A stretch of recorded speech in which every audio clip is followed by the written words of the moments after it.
Buat teman-temanku yang baru gabung, bisa cek di playlist untuk urutan videonya, dan bisa juga cek di playlist untuk judul barunya. Bab 1859, dia tetap datang. Melihat bahwa Luina entah bagaimana menerima kata-katanya, dia dengan cepat menghubungi Roan melalui koneksi jiwa mereka. Dia tampaknya telah menerimanya.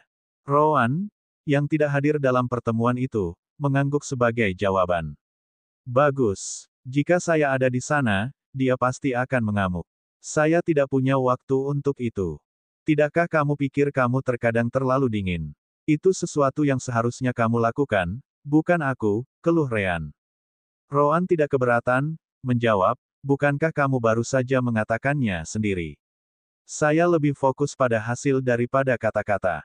Karena saya bisa mendapatkan hasil yang lebih baik dengan Anda berbicara, maka jadilah itu. Selain itu, Anda harus tahu bahwa saya tidak akan menyerah untuk menemukan Kalina.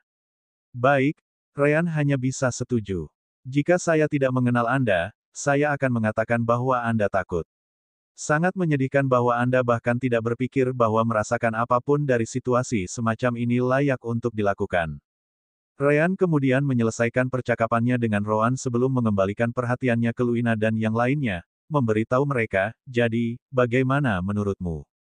Bisakah Anda membantu Zhangron? Anggap saja saat Anda membayar Roan dan saya untuk benua gratis yang kami dapatkan untuk Anda. Petik 2. Oli jelas setuju. Tentu tidak masalah. Kemudian lagi, bagaimana tepatnya Anda akan pergi? Apakah Anda punya jalan keluar? Aku akan jujur di sini. Saya tidak bisa melihat Anda melarikan diri di bawah pengawasan Sekte Rambram. Luina juga berpikiran sama. Memang, jika ada, Anda akan ditangkap dan kehilangan banyak hak istimewa yang bisa Anda dapatkan jika Anda kembali dengan sukarela. Karena Anda mencoba melarikan diri, mereka akan memastikan bahwa Anda berdua tidak akan memiliki kesempatan untuk melakukannya di masa depan. Petik 2. Rean tersenyum sebagai jawaban. Itu rahasia. Ketahuilah bahwa kami tidak akan memasuki gerbang spasial dengan kalian semua. Sebaliknya, saya ingin kalian tinggal di sini sampai mendekati akhir minggu yang diberikan oleh Sekte Rambram sebelum pergi. Itu seharusnya memberikan perlindungan bagi kita. Adapun sisanya, kita bisa mengatasinya sendiri. Petik 2. Luina, Oli, dan Zhangron tidak tahu bagaimana si kembar akan melakukannya. Bagaimanapun, penghalang benua seharusnya diblokir, jadi melewatinya seharusnya tidak mungkin tanpa gerbang spasial yang disiapkan oleh Sekte Rambram. Yah, mereka tidak salah. Bahkan Fluky, Kibin yang bisa berenang melewati penghalang benua, tidak bisa masuk karena formasi yang melindunginya. Namun, Luina tidak bertanya lebih jauh. Baiklah, aku bisa menerimanya. Sekarang, bagaimana dengan semua item formasi sirkuit yang Anda tinggalkan di sini? Apakah itu benar-benar baik-baik saja? Rean tidak peduli, mengatakan kepada mereka, jangan khawatir. Apa yang kita tinggalkan akan berguna, tetapi tidak cukup untuk menyalin seluruh sistem komunikasi. Inti dari sistem ada di Sekte Sistem, dan itu akan datang bersama kami. Saya cukup penasaran untuk melihat apa yang bisa dilakukan Sekte Rambram dengan apa yang kami tinggalkan. Bisakah mereka mengetahuinya, atau tidak? Bahkan Master Formasi yang membantu kami tidak pernah memiliki akses ke inti. Itu adalah sesuatu yang hanya Hafek dan aku lakukan dengan bantuan anggota Sekte yang datang bersama kami. Itu benar. Semua DPU dan formasi pengendali berada di dalam Sekte Sistem. Namun demikian, ada banyak formasi router dan sejenisnya di luar sana, jadi Sekte Rambram dan yang lainnya masih memiliki sesuatu untuk dimainkan. Rean tidak berbohong ketika dia mengatakan dia ingin tahu apa yang bisa mereka temukan dengan apa yang tertinggal. Nah, kurasa ini untuk kita. Apakah Anda memiliki sesuatu yang ingin Anda tanyakan sebelum Roan dan saya pindah? Tanya Rean. Tunggu, Luina segera turun tangan. Apakah kamu sudah pergi? Di mana Roan? Aku ingin berbicara dengannya. Rean melirik Luina sebelum bertanya padanya, apakah kamu yakin? Anda tahu bahwa dia tidak akan mendengarkan. Luina mengangguk sebagai jawaban. Aku hanya ingin bicara. Jangan khawatir. Saya akan mempersingkatnya. Rean mengangkat bahu sebagai tanggapan dan memberitahu dia di mana dia bisa menemukan Roan. Karena dia setidaknya meyakinkannya untuk tinggal, Roan bisa menangani sisanya sendiri. Sementara itu, Dia memutuskan untuk kembali ke alam dimensi permata jiwa untuk memeriksa semuanya. Di tempat lain di ibu kota, Rowan sedang berbicara dengan Luan, yang telah meningkat pesat selama perang. Kontrolmu atas ruang sudah mirip dengan milik Ryan dan milikku meskipun kamu berada di seluruh dunia di bawah. Luhan senang mendengarnya. Memang, ayah. Namun, karena saya tidak dapat mengontrol sebanyak energi surgawi, saya tidak dapat menghasilkan tingkat kekuatan yang sama seperti yang Anda dan Paman Ryan lakukan. Dalam bentrokan di alam yang sama, aku masih lebih lemah.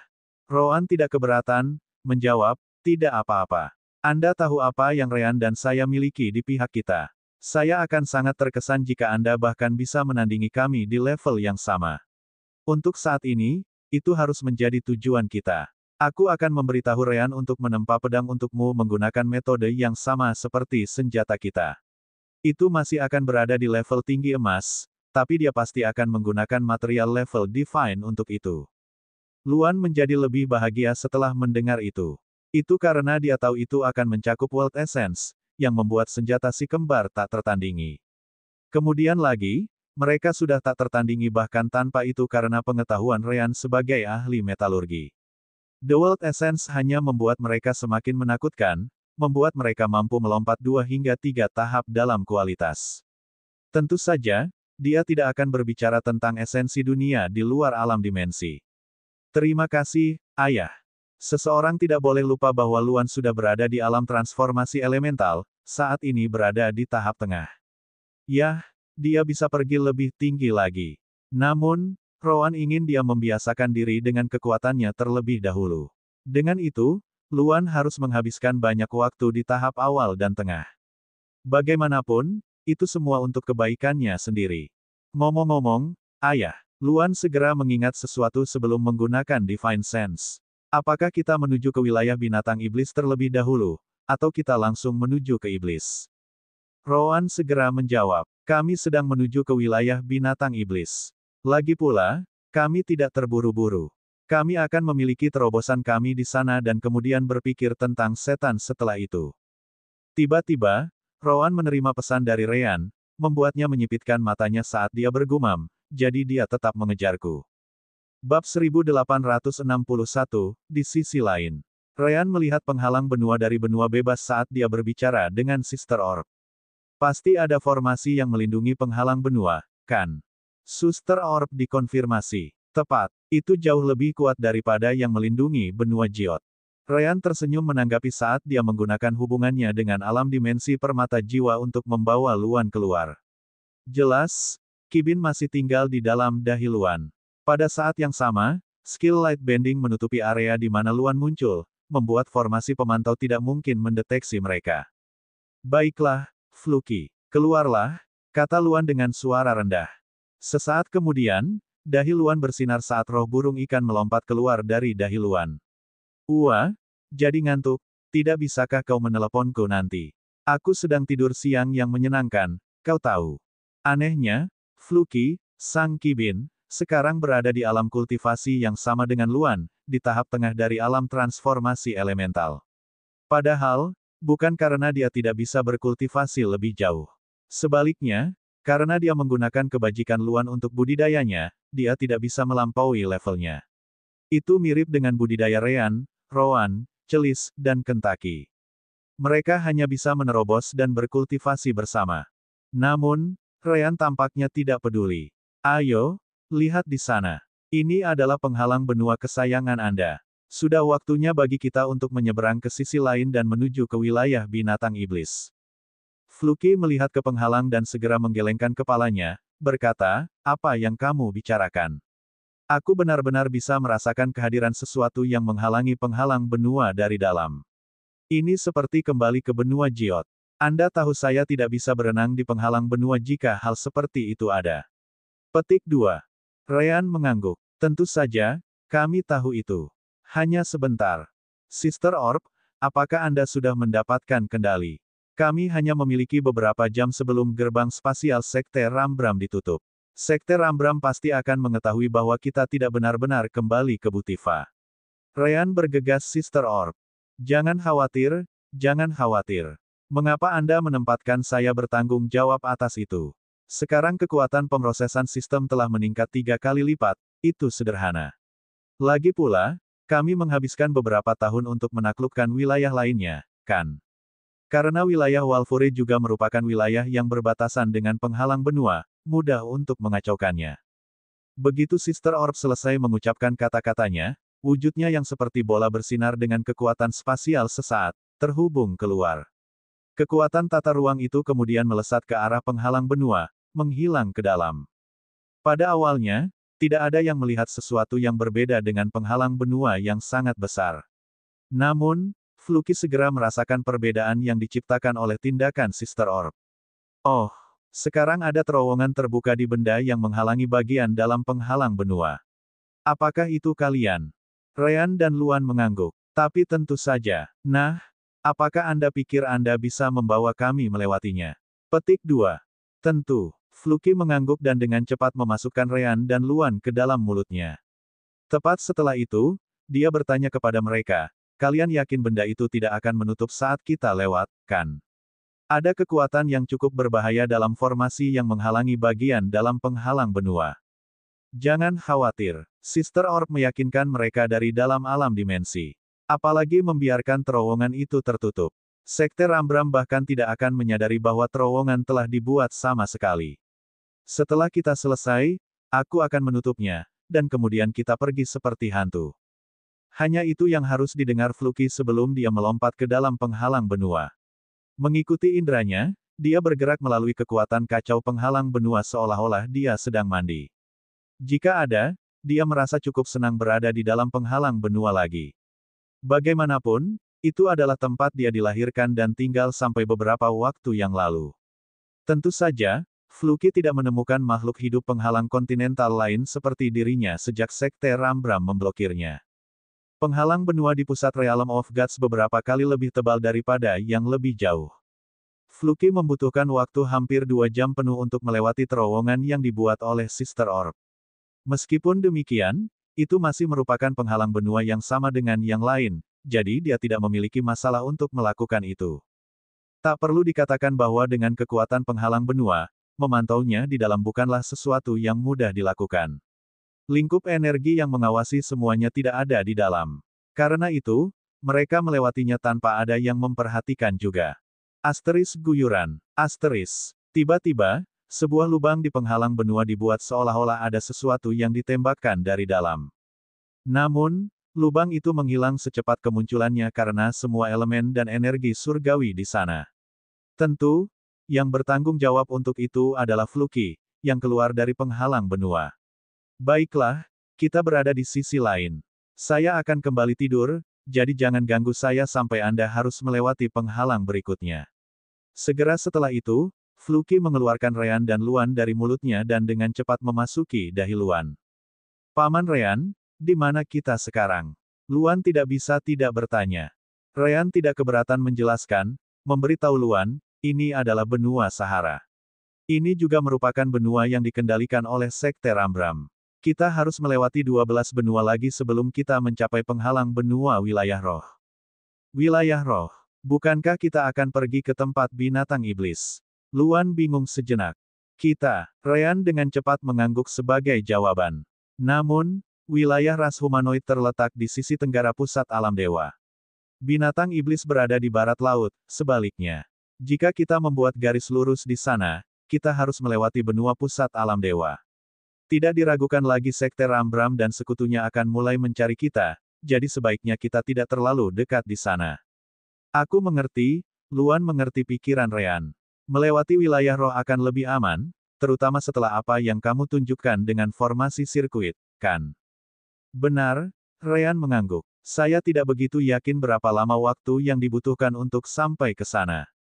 Suster Orb tahu mengapa. Itu benar. Sebagus kekuatan pemrosesan yang didapat sistem, itu tidak bisa begitu saja mengambil kendali atas formasi di tingkat benua dalam sekejap.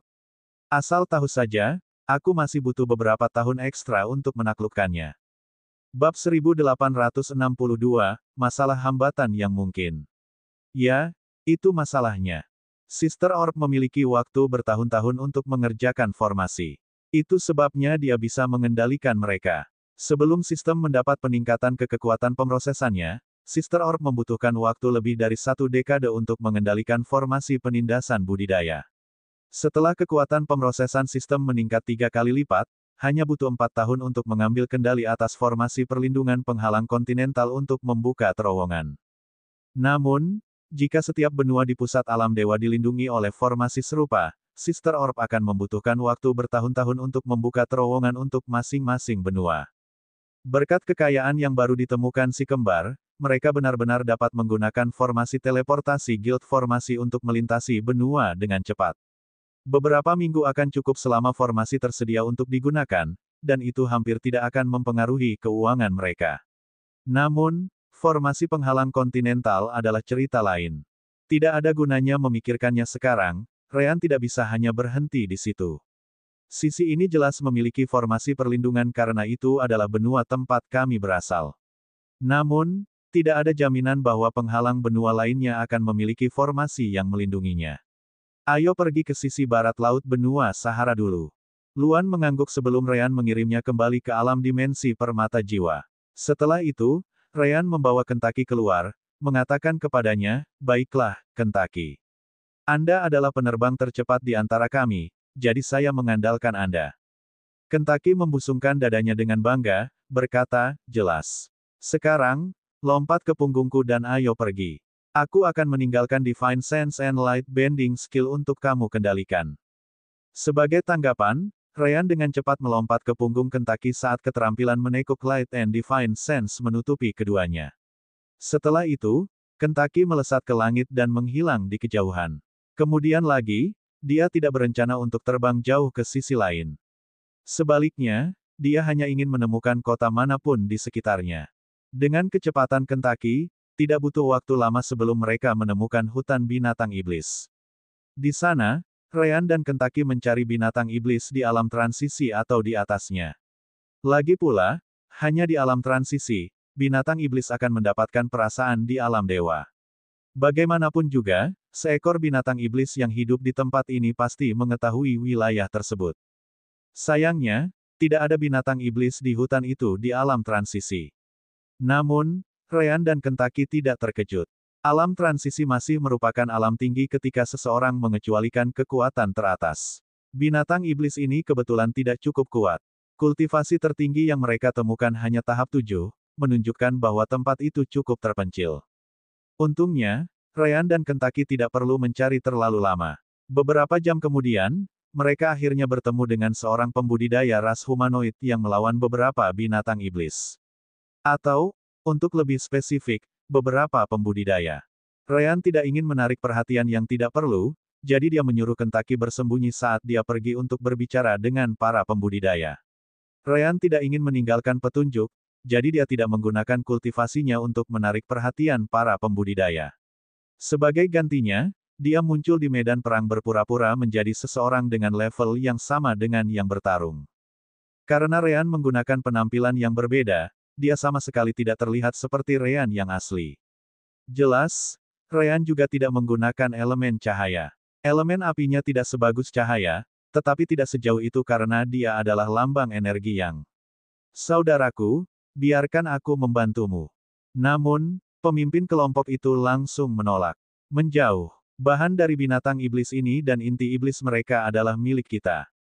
Namun, Ryan tidak keberatan. "Tidak masalah. Anda dapat memiliki semua item di sini. Saya akan membantu Anda melawan mereka karena Anda tampaknya mengalami waktu yang cukup sulit. Sebagai gantinya, saya hanya butuh beberapa informasi. Bagaimana tentang itu?" Pemimpin kelompok tahu bahwa Ryan benar. Mereka memiliki keuntungan melawan binatang iblis, tapi itu bukan sesuatu yang substansial. Beberapa dari mereka bahkan mungkin mati di sana. "Baik. Bantu Rubaro di sebelah kiri Anda dan selesaikan dengan cepat. Kalau begitu, datang dan bantu aku melawan orang-orang ini." Rubaro jelas merupakan nama salah satu pembudidaya di sana. Dia juga yang paling dekat dengan Ryan, jadi mudah bagi Ryan untuk memahami siapa yang dibicarakan oleh pemimpin kelompok itu. Sebagai tanggapan, Ryan mengeluarkan pedang sederhana dari alam dimensi saat elemen api dan energi yang menutupinya. Tepat setelah itu, dia menyerang binatang iblis. Ryan mengendalikan kekuatannya agar terlihat lebih kuat dari para pembudidaya yang hadir, tetapi tidak sebanyak itu. Itu cukup bagi kultivator untuk tidak memiliki ide kedua setelah pertarungan selesai. Pertempuran melawan binatang iblis dengan cepat menguntungkan para pembudidaya. Pada akhirnya, binatang iblis melihat bahwa mereka tidak bisa menang dan mulai bubar.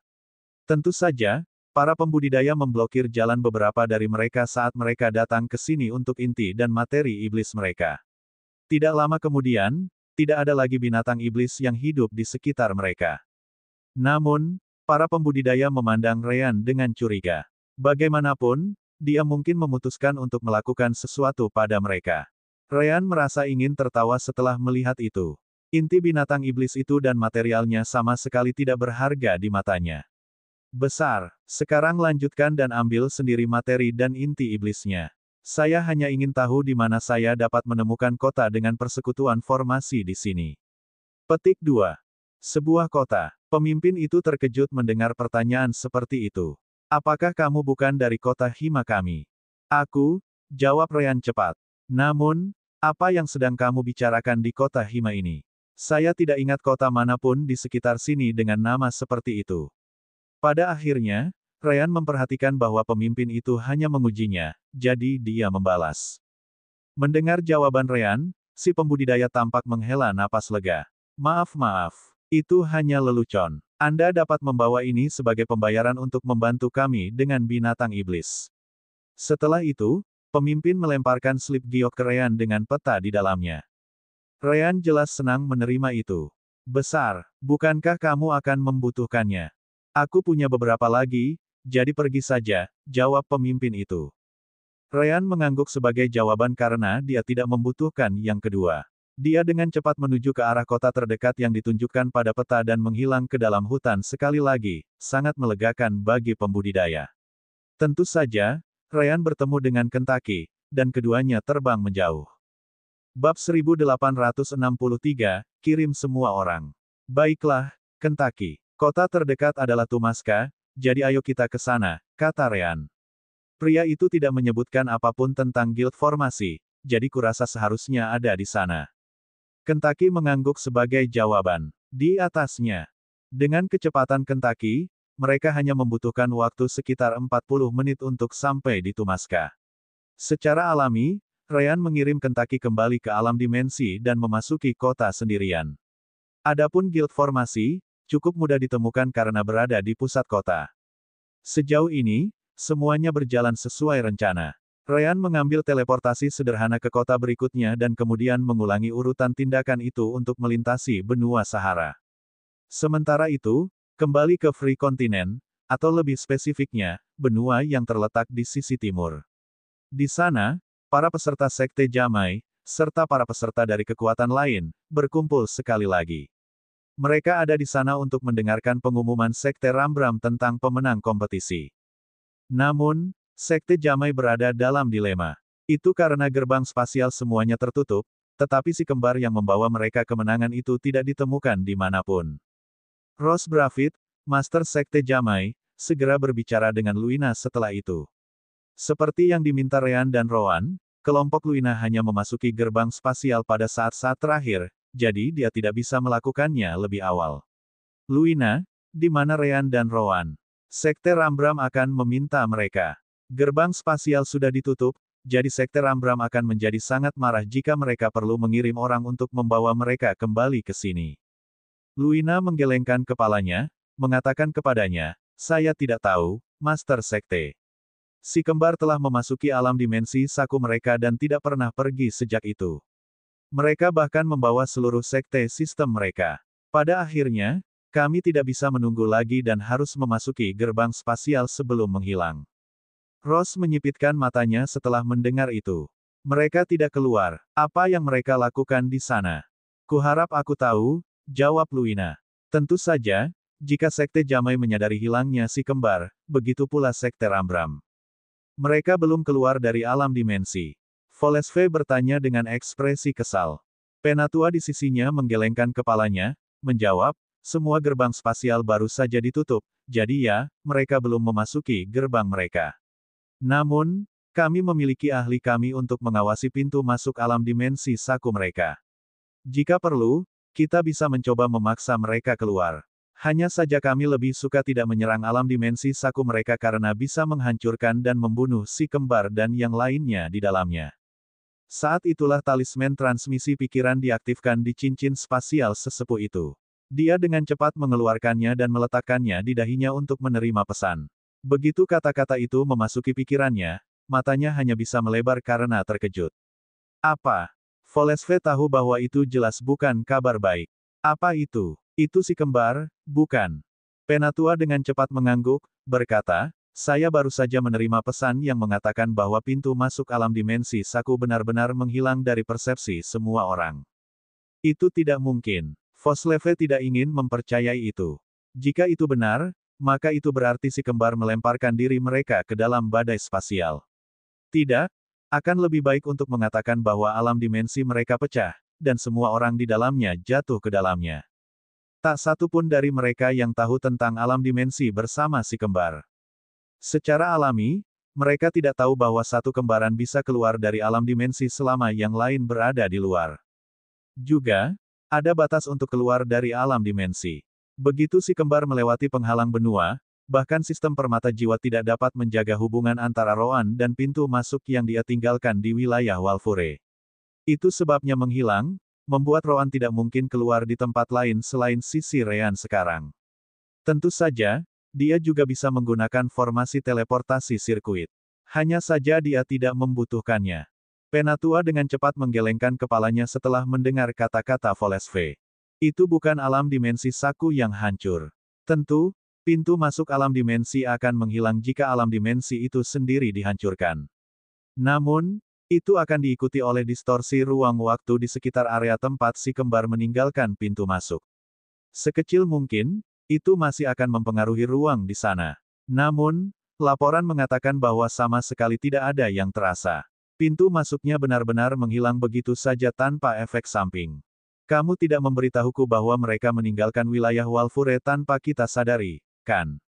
Tidak, tunggu. Apakah Anda mengatakan, Volesve tahu apa yang ingin dikatakan tetua itu?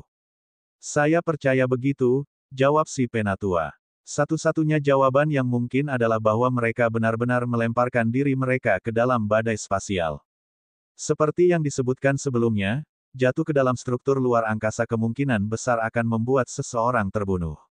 Jika tidak, seseorang akan diteleportasi ke tempat lain di alam semesta. Namun, hanya orang gila yang akan mencobanya di tingkat kultivasi si kembar. Itu bunuh diri. Mengapa mereka melakukan itu? Apa yang terjadi di dalam alam dimensi yang memaksa mereka melakukan itu? Tidak, saya menolak untuk percaya itu. Pasti ada jawaban lain. Penatua menghela nafas, berkata, jika bukan itu masalahnya, maka mereka membodohi indera ahli kami dan menciptakan pintu masuk realem dimensi Saku palsu sementara mereka melarikan diri ke tempat lain. Namun demikian, bahkan sesepuh itu menganggap gagasan itu konyol. Harta macam apa yang kamu butuhkan untuk mencapai itu? Volesve merenungkannya sebentar sebelum berkata, namun, saya percaya itu masalahnya. Bagaimanapun, mereka menciptakan formasi sirkuit itu. Mereka pasti mengerti dampak seperti apa yang akan ditimbulkannya. Mungkin mereka mengira kami akan menyakiti mereka, mencoba mendapatkan rahasia di balik proyek mereka. Padahal, bagi seseorang untuk melarikan diri di bawah pengawasan kita, bagaimana dengan formasi pemantauan? Seharusnya mendeteksi mereka di tempat lain. Petik 2. Penatua itu mengangguk sebagai jawaban. Saya akan langsung mengeceknya. Penghalang benua-benua bebas tercakup dalam formasi distorsi temporal. Bahkan roh yang bisa hidup di dalamnya tidak akan bisa melintasi dari satu sisi penghalang ke sisi lainnya. Setidaknya, bukan tanpa kekuatan yang diperlukan, dan kami akan memperhatikan jika seseorang memaksa masuk. Mereka pasti berada di benua bebas. Bagus. Volesve mengangguk setelah mendengar itu. Kirim semua orang. Kita perlu menemukan di mana mereka berada. Bab 1864, cobalah. Karena setiap pesaing dari masing-masing kekuatan kembali ke tetua dan pemimpin mereka sendiri setelah gerbang spasial, hanya Sekte Jamai yang tahu bahwa si kembar tidak keluar. Tentu saja, Sekte Rambram dan tiga lainnya termasuk, tetapi mereka tahu bagaimana tutup mulut karena Sekte Rambram lah yang mempromosikan kompetisi untuk benua bebas. Dengan mengatakan itu, Volesve memanggil Sekte Jamai dan memulai interogasi. Atau, untuk lebih spesifik, dia dan Sekte Rambramnya sedang memeriksa apakah si kembar berada dalam salah satu alam dimensi saku pesaing. Bagaimanapun, kultivasi si kembar adalah dua alam di bawah peserta alam bending ruang. Tidak akan menjadi masalah bagi mereka untuk menyimpan si kembar di dalam. Sekte Rambram mengatur agar banyak anggota Void Tempering Realm mereka memasuki alam dimensi saku Sekte Jamai itu. Oli, Luina, dan peserta lainnya jelas tidak mengeluh sama sekali. Lagi pula, mereka tidak ingin berada di sisi buruk Sekte Rambram. Pada saat yang sama, Oli dan Luina bersikeras bahwa mereka tidak tahu, serta bagaimana mereka juga melihat dengan indera surgawi mereka ketika si kembar memasuki alam dimensi mereka sendiri, dan itu saja. Karena mereka berada di alam tekuk luar angkasa, kontrak pengikatan jiwa tidak berguna, jadi mencoba memaksakan kebenaran juga tidak akan berhasil. Akhirnya, Sekte Rambram selesai memeriksa semua alam dimensi dan memastikan bahwa si kembar hadir di salah satu dari mereka. Mereka ingin menghukum Sekte Jamai untuk itu. Sayangnya, tidak ada aturan tentang peserta kompetisi yang pergi atas kemauannya sendiri setelah selesai. Hanya saja mereka tidak pernah mengharapkan hal itu terjadi di depan mata mereka. Itu sebabnya mereka tidak bisa benar-benar menghukum Sekte Jamai. Tentu saja, jika Sekte Rambram mau, mereka bisa menghukum Sekte Jamai. Faktanya, mereka bisa menghapus seluruh sekte, dan tidak ada yang akan mengeluh. Itulah perbedaan kekuatan. Namun, mereka menahan diri untuk tidak melakukannya karena hal seperti itu pasti akan membuat mereka curiga. Dengar, kalian harus tetap diam tentang hilangnya si kembar. Untuk memastikan itu akan terjadi, kalian semua akan tetap berada di Sekte Rambram untuk sementara waktu. Saya akan mengatur agar beberapa anggota Sekte Rambram saya pergi ke lokasi Sekte Jamai dan menyebarkan berita. Mereka dapat memulai rencana mereka untuk pindah ke benua baru sendiri, kata Volesve. Jika kamu tahu sesuatu tentang keberadaan si kembar, segera beritahu aku. Ross dan anggota Sekte Jamai lainnya hanya bisa menerimanya. Setidaknya mereka tidak akan dibunuh sekarang. Saat itulah seseorang mengangkat tangannya. Tuan, bagaimana dengan benua Jiot? Kami mendapatkan si kembar dari sana, jadi orang-orang di Sekte Jiot mungkin tahu lebih banyak tentang itu. Benar saja, mereka akan kembali ke Jiot. Volesve mengangguk, menjawab, kami sudah menduga itu, jadi kami mengirim beberapa orang ke sana. Akan butuh waktu untuk menyelesaikan penyelidikan. Volesve kemudian melihat para peserta kompetisi. Siapa di antara kalian yang telah mempelajari sesuatu tentang formasi sirkuit itu? Franga segera mengangkat tangannya sebagai tanggapan. Seperti yang disebutkan sebelumnya, dia adalah yang terbaik dalam formasi ketika si kembar mengambil kendali atas wilayah Walfure. Dengan mengatakan itu, Ryan dan Havek memberikan kepadanya beberapa pengetahuan tentang rune formasi sirkuit. Saya belajar sedikit, Pak. Mereka menyuruh saya memasang beberapa antena yang membantu penaklukan sebelumnya. Namun, Franga hanya bisa menghela nafas sambil melanjutkan, mereka tidak pernah membiarkanku mempelajari apapun tentang komponen inti. Mereka semua berada di dalam sekte sistem, dan mereka terlindungi dengan sangat baik dari mata-mata. Sejak itu adalah tengah kompetisi dan pengkhianatan akan dihukum, tidak ada yang benar-benar mencoba masuk untuk memeriksa mereka. Tentu saja, saya akan melewati semua yang saya tahu. Juga, Ryan dan Havek meninggalkan banyak formasi yang bertanggung jawab untuk komunikasi, dan aku cukup yakin aku bisa membuat versi dasar dari formasi komunikasi jika aku mencobanya. Volesve senang mendengarnya. Dia kemudian melihat ke salah satu tetua dari Sekte Rambramnya, yang mengangguk dan pergi ke sisi Franga. Baiklah, kumpulkan orang lain yang kamu kenal di sini yang juga mempelajari sesuatu, dan mari kita pergi. Kita akan melihat formasi sirkuit dengan baik, antena, dan semua hal lain yang ditinggalkan Ryan dan Havek. Ya Pak, Franga tidak membuang waktu karena dia tahu Master Sekte Jamai juga tidak akan menghentikannya. Jika semuanya berjalan dengan baik, dia bahkan mungkin diterima di Sekte Rambram itu sendiri, yang akan menjadi pilihan yang jauh lebih baik. Luina melihat itu dan tidak bisa tidak berpikir, seperti yang disebutkan Ryan. Mereka akan mengejar formasi sirkuit yang mereka tinggalkan. Saya harap dia tidak menyesalinya nanti. Sementara itu, Kentaki terus terbang di sisi penghalang benua, menggunakan Fluky untuk memeriksa apakah ada tempat yang bisa mereka lewati. Namun, Fluky bersikeras bahwa semua titik memiliki roh penghalang kontinental yang tinggal di dalamnya. Setelah terbang selama beberapa hari, Ryan akhirnya meminta Kentaki untuk berhenti. Baiklah, kita tidak akan kemana-mana. Kita bisa berasumsi bahwa di mana-mana tanpa formasi yang melindungi penghalang benua akan memiliki roh penghalang kontinental yang tinggal di dalamnya. Fluky tidak hanya memeriksa apakah ada roh di dalam atau tidak. Dia juga memeriksa mengapa ada begitu banyak penghalang benua di pusat alam dewa jauh lebih kuat daripada yang lain. Aku cukup yakin sebagian besar roh yang tinggal di sini mendapat manfaat dari kekuatan penghalang itu sendiri entah bagaimana. Itu sebabnya kami tidak menemukan banyak di luar pusat tetapi lakukan di sini. Kentaki merenungkannya sebentar sebelum bertanya, Fluky, tidak bisakah kamu berpura-pura menjadi roh lain yang tinggal di sana dan lewat? Fluky mengangguk, berkata, aku bisa. Itu adalah Ryan yang ingin tidak membiarkan siapapun melihat kita lewat di sini. Begitu kita berada di dalam penghalang, keterampilan Divine Sense dan Light Bending tidak akan berfungsi lagi. Saya pikir dia terlalu memikirkannya, meskipun. Karena ada begitu banyak roh di sini, mengapa mereka memperhatikanku? Ryan hanya bisa menghela nafas sebagai jawaban. Baiklah, aku mungkin sedikit terlalu paranoid. Hanya saja kita berbicara tentang kekuatan yang sangat besar dari pusat alam dewa. Padahal, jika tidak ada pilihan lain, kita hanya bisa mencobanya. Bab 1865, Kunjungan Sekte Jiot.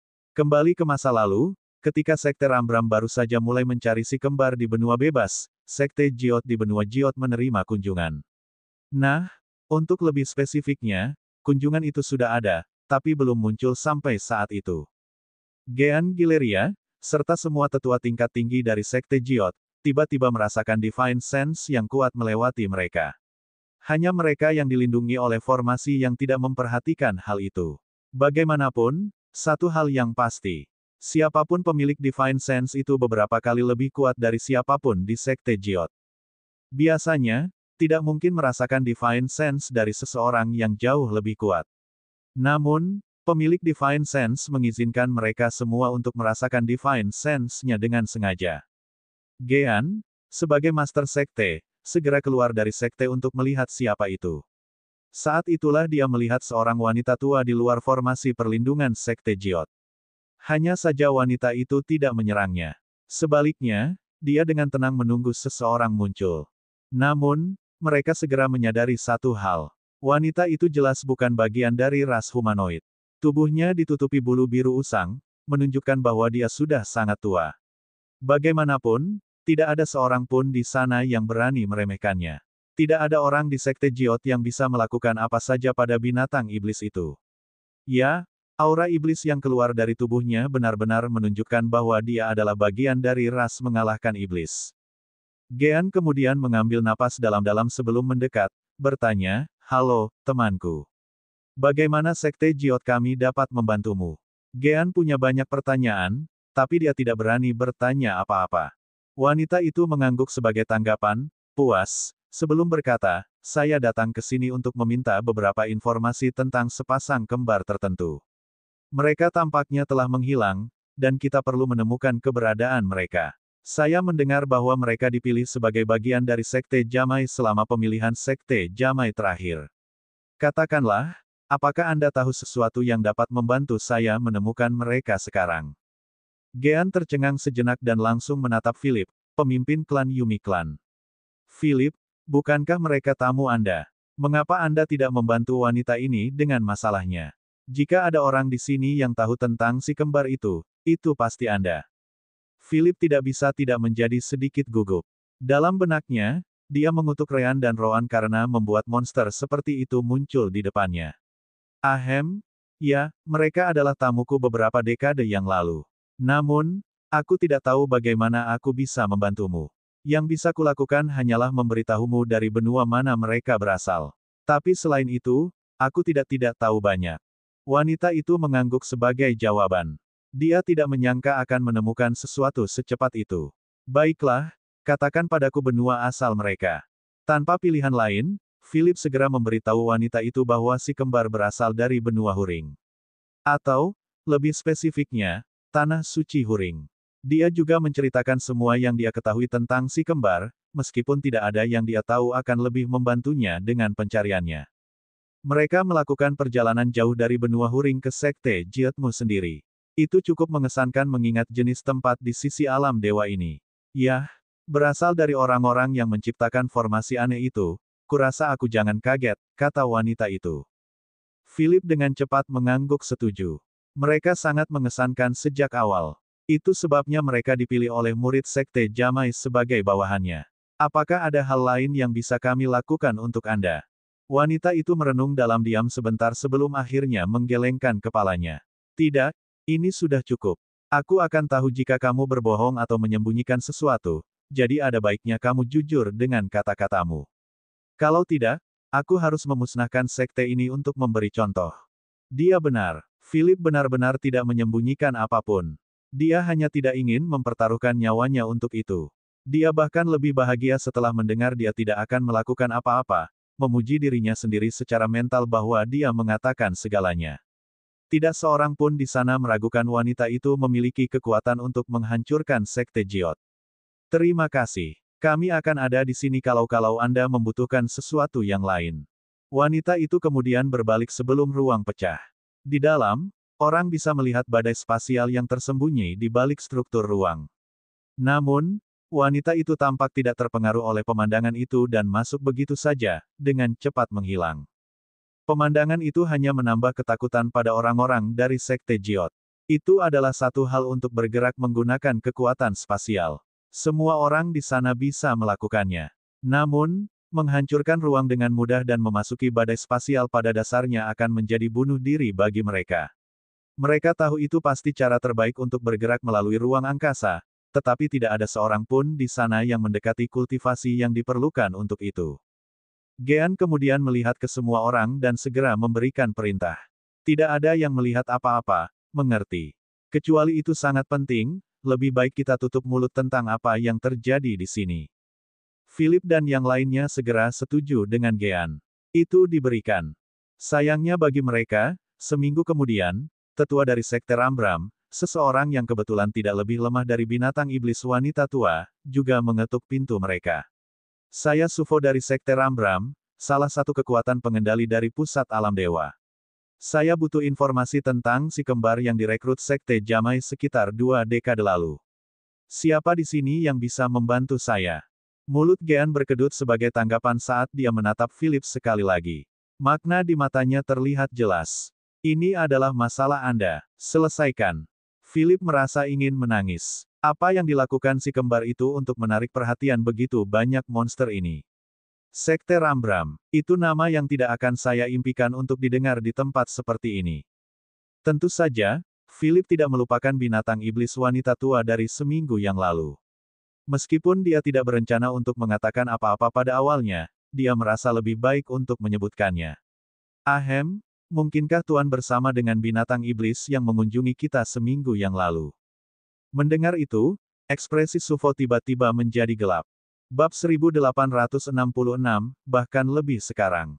Iblis, binatang buas. Sifo belum mendengar apa-apa tentang itu. Pertama-tama, tidak ada yang seharusnya tahu tentang hilangnya mereka. Apa maksudmu? Apakah ada orang lain yang datang ke sini untuk mencari Rean dan Roan? Philip memandang Gean, yang mengangguk ke arahnya. Karena dia sudah mengatakan sebanyak itu, dia mungkin juga mengatakan semuanya. Terutama karena pria di depan mereka adalah bagian dari Sekte Rambram, negara adidaya sejati di wilayah ras humanoid. Dengan itu, Philip mengangguk sebelum berkata, memang. Sekitar seminggu yang lalu, seorang wanita tua, tidak, binatang iblis wanita dalam bentuk manusia. Dia datang mencari informasi tentang si kembar. Dari kekuatan yang kami rasakan dari Divine Sense-nya, dia jelas tidak lebih lemah darimu, Tuan Sifo. Sekte Jiot kami tidak mungkin membuat marah ahli seperti itu, jadi kami memberitahu dia apa yang kami ketahui. Sifo tidak membuang waktu dan langsung menanyakan detail pertemuan itu. Philip, tentu saja, menceritakan semuanya, termasuk informasi yang dia berikan. Itu tidak baik. Setelah itu, Sifo mengeluarkan jimat transmisi pikiran dan mengirimkan informasinya ke Sekte Rambram. Pada saat yang sama, dia memasuki jalinan ruang setelah membuka celah di atasnya, dengan cepat menghilang di tengah badai spasial. Benar saja, dia juga memiliki kemampuan. Philip tidak bisa menahan diri untuk tidak mengatakan setelah itu, si kembar itu menjadi sangat terkenal, bukan? Gean hanya bisa mengangguk setuju. Mereka melakukannya. Bagaimanapun, mari kita berharap bahwa apapun yang terjadi pada mereka tidak akan mempengaruhi sekte Jiot kita. Kami baru saja mendapat hadiah sekte Jamai 2 dekade lalu, jadi akan terlalu sial untuk mengalami krisis sekarang. Sivo sama sekali tidak memiliki masalah melintasi penghalang benua. Dengan kultivasinya sendiri, dia bisa melewati mereka seolah-olah mereka tidak ada. Berkat itu, dia tiba di benua Huring dalam waktu yang cukup singkat. Itu seharusnya menjadi tanah suci Huring, kata Sivo sambil melihat pulau terapung di langit. Divine Sense-nya dengan cepat menyebar, memindai seluruh pulau. Satu-satunya bagian yang tidak bisa dia periksa adalah yang memiliki formasi yang melindungi dari Divine Sense, dan hanya yang teratas yang bisa menahan Divine Sense-nya. Namun, Sivo segera menyadari adanya masalah. Asteris. Dalam sekejap, Sivo menghilang dari tempatnya dan muncul kembali di pintu masuk tanah suci. Apa yang dilihatnya, bagaimanapun, bukanlah tanah suci yang berkembang seperti yang dilihat si kembar di masa lalu. Sebaliknya, apa yang menyambutnya adalah murni sisa-sisanya. Seluruh tanah suci di Pulau Terapung telah hancur berkeping-keping. Sivo kemudian melambaikan tangannya saat kekuatan spasial berkumpul. Pada saat berikutnya, seorang lelaki tua yang penuh luka muncul di hadapannya. Tidak semua orang meninggal, jadi Sivo hanya mengajak orang pertama yang tampaknya memiliki kultivasi yang layak di antara orang-orang untuk mengajukan beberapa pertanyaan. Pria itu, tentu saja, sama takutnya seperti sebelumnya. Siapa kamu? Bukankah kalian sudah menyelesaikan urusanmu di sini? Kamu sudah mengambil apa yang kamu inginkan? Sivo menggelengkan kepalanya, menjawab, saya Sivo dari Sekte Rambram. Saya tidak berhubungan dengan ahli yang melakukan ini pada organisasi Anda. Apa yang terjadi di sini? Apakah itu binatang iblis betina tua dengan bulu biru usang? Mata lelaki tua itu menunjukkan sedikit ketakutan saat dia mengingat apa yang terjadi sekitar seminggu yang lalu. Ya, dia datang untuk mencari informasi tentang sepasang anak kembar. Eritean adalah satu-satunya yang benar-benar terlibat dengan si kembar, jadi kami menyuruhnya untuk membantu wanita itu.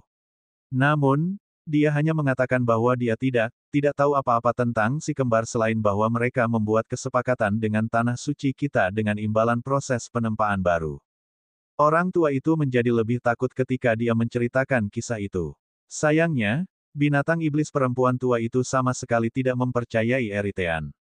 Tidak hanya itu, dia segera mulai menyerang tanah suci kami sebagai hukuman atas kebohongannya. Sebagian besar tetua kami dan penguasa tanah suci meninggal dalam prosesnya. Setelah itu tanah suci kita pasti akan jatuh dari kekuasaan. Sivo tidak peduli tentang apa yang terjadi pada tanah suci. Namun, dia peduli dengan Eritean. Di mana pria Eritean ini? Apakah dia membunuhnya? Apakah dia dipaksa untuk berbicara? Bicaralah. Saya tidak tahu, kata lelaki tua itu sebagai tanggapan. Eritean mencoba melarikan diri, tetapi dia menangkapnya. Setelah melakukan apa yang dia lakukan, dia pergi bersama Eritean. Tidak ada yang bisa dilakukan Eritean untuk menghentikannya. Sivo mau tidak mau mengatakan setelah itu, kami sudah terlambat. Tiba-tiba, Sivo merasakan salah satu jimat transmisi pikirannya aktif. Secara alami, itu adalah jawaban dari Sekte Rambram. Jadi mereka memang mendeteksi seseorang, ya. Sivo kemudian meletakkan pria itu, bertanya kepadanya, apakah Anda mungkin tahu kemana si kembar mencoba untuk pergi saat ini? Juga, apa proses penempaan baru yang Anda bicarakan?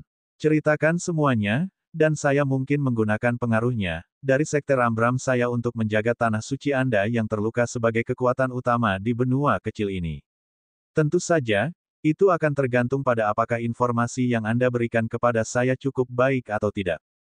Mata lelaki tua itu berbinar sebagai tanggapan, dan dia menceritakan semua yang dia ketahui tentang saat si kembar berada di tanah suci Huring. Terutama bagian yang Huring Secret Land coba rahasiakan, metode penempaan. Tak perlu dikatakan bahwa Sivo terkejut mendengar bagian tentang metode penempaan. Senjata yang bisa mengumpulkan elemen sendiri. Apakah itu benar? Apakah kamu tahu cara memalsukannya? Karena binatang iblis betina mengejar si kembar, dia tidak memperhatikan informasi itu. Tidak, untuk lebih spesifik, binatang iblis biasanya tidak peduli tentang penempaan. Itu sebabnya dia bahkan tidak repot-repot menanyakannya dan hanya membawa Eritean pergi. Sivo, di sisi lain, sangat tertarik. Bisakah Anda menunjukkan salah satu senjata itu?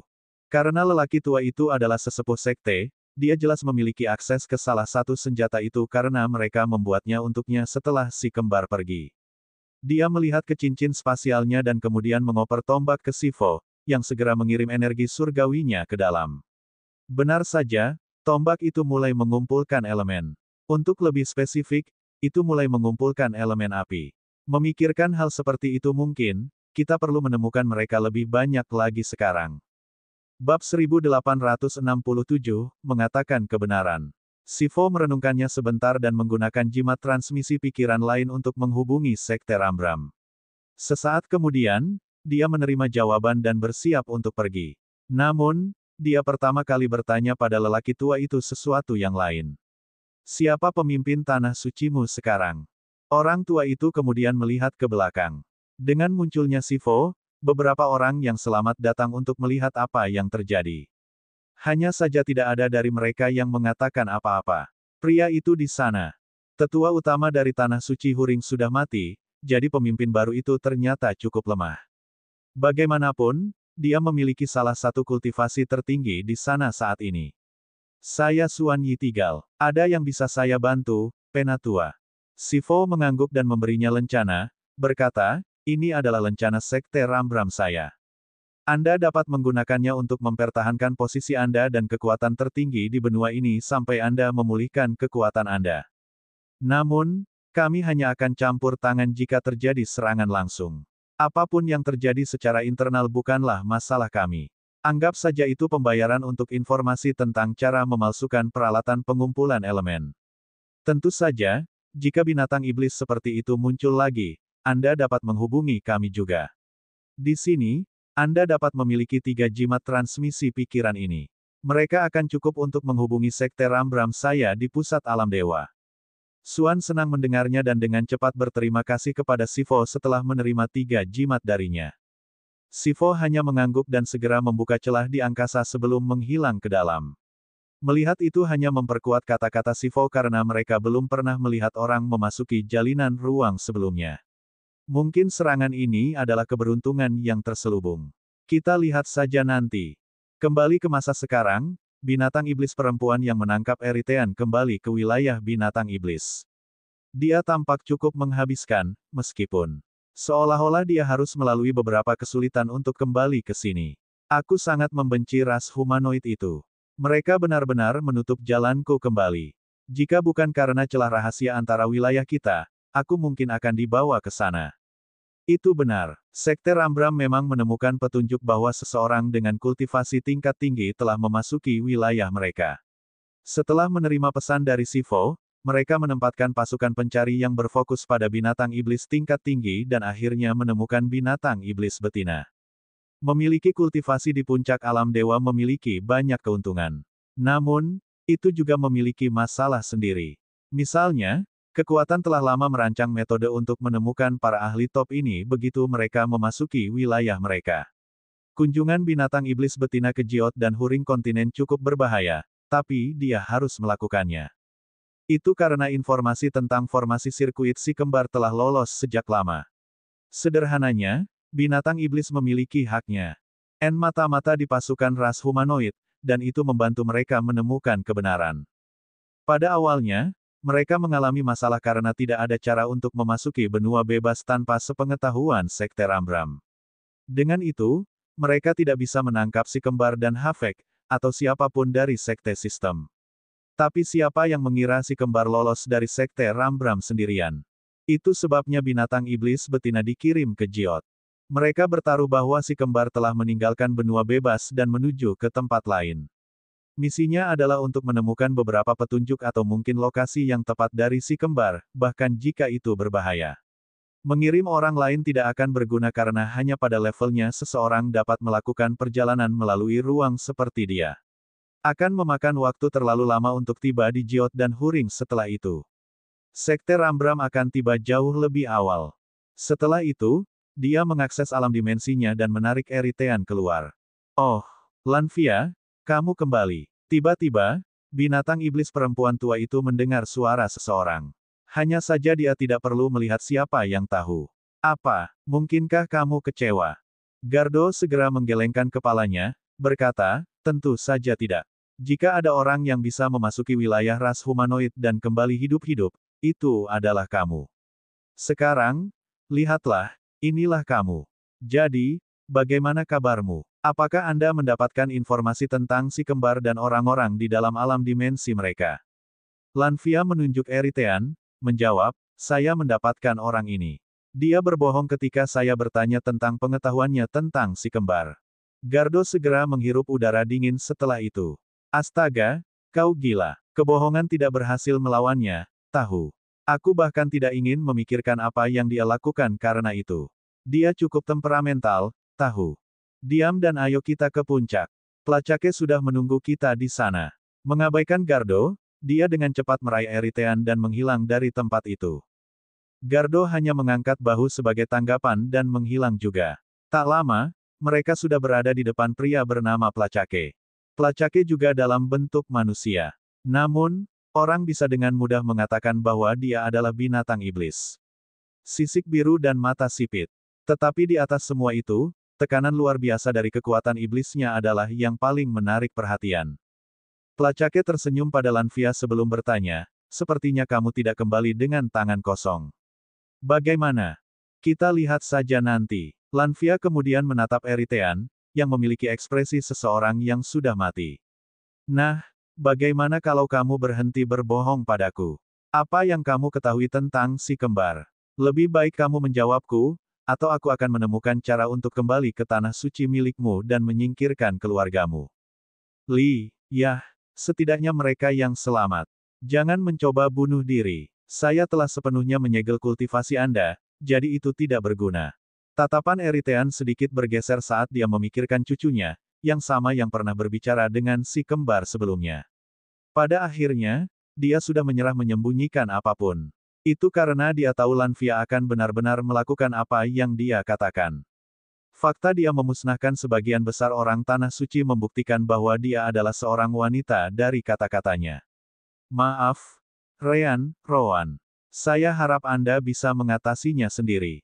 Si kembar dan aku semua dari alam fana. Adapun kemana mereka pergi, kamu tidak perlu khawatir. Mereka mungkin menuju ke wilayah binatang iblis.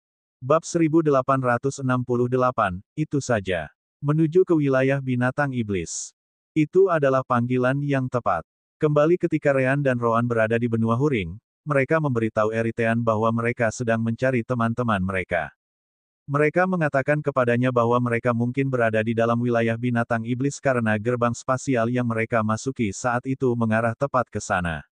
Eritean benar-benar kagum bahwa si kembar bahkan berhasil sampai ke pusat alam dewa. Namun demikian, karena mereka ada di sana, mereka mungkin tidak akan berhenti sebelum tiba di sisi binatang iblis. Mereka datang ke sini. Informasi itu membuat ketiga binatang iblis itu terkejut. Mengapa mereka melakukan itu? Eritean kemudian menjelaskan, sepertinya mereka mencari teman-teman mereka, yang diteleportasi ke wilayah binatang iblis. Adapun di mana mereka berada atau jika mereka masih hidup, saya tidak tahu. Saya juga tidak tahu, seperti apa mereka. Dia tidak berbohong. Hanya itu yang dikatakan si kembar padanya. Lanfia tidak merasakan apa-apa ketika Eritean berbicara, mengangguk puas. Lihat, yang harus kamu lakukan adalah mengatakan yang sebenarnya dari awal. Jika kamu melakukannya, aku tidak akan menyentuh rumahmu. Tepat setelah itu, dia melihat ke arah Placake, berkata, bahkan jika mereka datang, akan membutuhkan beberapa waktu bagi orang-orang di level mereka untuk tiba di sini.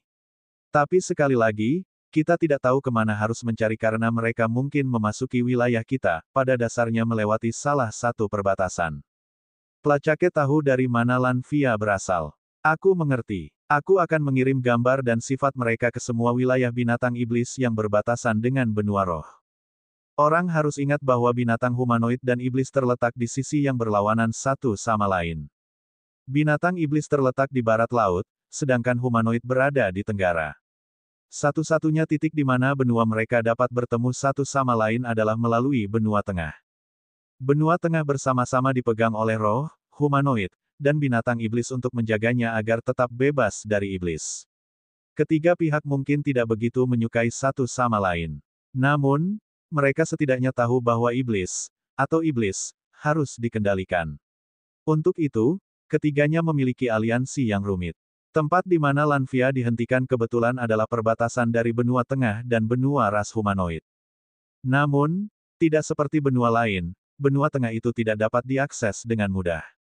Jika si kembar ingin tiba di wilayah binatang iblis, mereka harus melewati benua roh terlebih dahulu. Saya ragu mereka akan berani melewati benua iblis untuk mencapai wilayah kita sehingga setidaknya menghilangkan setengah dari perbatasan, kata Placake. Namun, karena kultivasi mereka, masih akan sulit untuk memperhatikan ketika mereka tiba, jika mereka tiba sama sekali. Kultivator tingkat rendah datang dan pergi adalah sesuatu yang sangat umum di dunia. Dari alam dewa, itu juga benar. Penghalang benua menimbulkan masalah besar bagi benua yang jauh ketika harus melintasinya. Namun, di pusat alam dewa, tidak ada kekurangan jalan untuk melakukan itu. Fakta bahwa roh penghalang kontinental ada di mana-mana memberikan banyak peluang untuk itu. Gardo mau tidak mau bertanya setelah itu. Bagaimana dengan teman-teman mereka ini? Mereka datang ke sini untuk mencari mereka, kan? Bagaimana jika kita menemukan teman-teman ini dan menggunakannya untuk memikat si kembar? Mereka semua memandang Eritean sebagai tanggapan. Namun, Eritean memperkuat apa yang dia katakan sebelumnya. Sudah kubilang, aku tidak tahu seperti apa mereka. Jika kamu tidak percaya padaku, maka kejar saja para penyintas keluargaku. Lanvia menggelengkan kepalanya, berkata, dia tidak berbohong. Placake merenungkannya sebentar ketika dia mendapat ide. Si kembar mencari teman mereka ini, kan? Lalu, bukankah teman-teman ini juga mencari si kembar? Kita bisa menyebarkan gambar si kembar kemana-mana di wilayah binatang iblis dan menunggu dan melihat apakah seseorang mengambil umpan. Gardo dan Lanvia harus mengakui bahwa itu adalah ide yang bagus. Namun, Lanvia juga melihat masalah. Satu-satunya masalah adalah segera setelah kami menyebarkan informasi tentang si kembar, mata-mata akan menghubungi ras humanoid kembali. Itu sama dengan mengatakan bahwa kita tahu si kembar menuju ke wilayah binatang iblis kita. Jika kita melakukan itu, ras humanoid pasti akan meningkatkan penjagaan di semua perbatasan yang keluar dari wilayah mereka. Placake menyipitkan matanya sebagai tanggapan. Karena wilayah binatang iblis berada di seberang benua dari ras humanoid, tidak masuk akal jika si kembar datang ke sini. Menyebarkan berita bahwa binatang iblis sedang mencari si kembar di wilayah mereka akan membuatnya sangat jelas bahwa mereka akan datang. Saat ini, keuntungan mereka adalah hanya mereka yang tahu si kembar sedang menuju ke wilayah mereka. Ras humanoid tidak tahu itu. Gardo kemudian menyarankan ide lain. Bagaimana kalau kita menunggu? Akan terlalu sulit bagi kita untuk mencari si kembar di wilayah humanoid dan ras roh. Bahkan Lanvia harus bekerja keras sedikit untuk kembali hidup dengan orang ini, kan? Mengirim binatang iblis tingkat rendah mencari si kembar hanya akan membuat mereka menjadi sasaran empuk ras humanoid, jadi sebaiknya kita tidak melakukannya. Mereka pasti akan mengawasi binatang iblis yang hidup di pihak mereka mulai sekarang juga. Biarkan ras humanoid berpikir bahwa kita sedang mencari si kembar di dalam wilayah mereka. Mereka sudah pergi sejauh ini, jadi aku yakin mereka akan menemukan jalan di sini. Gardo melanjutkan, kita bisa menunggu beberapa tahun dan baru kemudian menyebarkan informasinya. Saat itu, si kembar kemungkinan besar sudah berada di dalam wilayah kita, mencari teman-teman mereka. Sebelum itu, kita harus tidak akan membiarkan siapapun mengetahuinya selain para pemimpin wilayah binatang iblis di setiap benua yang berbatasan. Tapi itu akan membutuhkan si kembar untuk berhasil. Bagaimana jika mereka tidak berhasil? Tanya Lanvia. Semakin lama kita menunggu, semakin tinggi kemungkinan ras humanoid akan menemukan mereka lagi. Namun, Placake menggelengkan kepalanya, menjawab, kami tidak punya banyak pilihan. Tentu saja, kami akan menyimpan sebanyak mungkin binatang iblis mencari mereka di dalam wilayah ras humanoid. Bahkan jika mereka tertangkap, itu lebih baik daripada tidak ada apa-apa. Bagaimanapun, mereka sudah sampai sejauh itu, jadi kupikir kita punya peluang bagus. Gardo dan Lanvia hanya bisa mengangguk sebagai jawaban. Kalau begitu,